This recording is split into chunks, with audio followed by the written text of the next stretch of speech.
နာပိုလီမီအတွေ့အကြုံပိုလီမီအချစ်မအယောမရှိရင်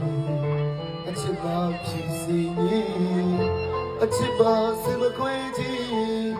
အချစ်မနိုင်မယူကြီးချစ်စရာကောင်းတော့မင်းနဲ့ကိုယ်အချစ်အားတွေပို့ကြည့်ပြီးမေချစ်တာတဲ့မိုင်ဆိုင်လိုကြီးဟာချာနာပါလိမင်းအပြစ်မြူကြီးတဲ့ချစ်သူမင်း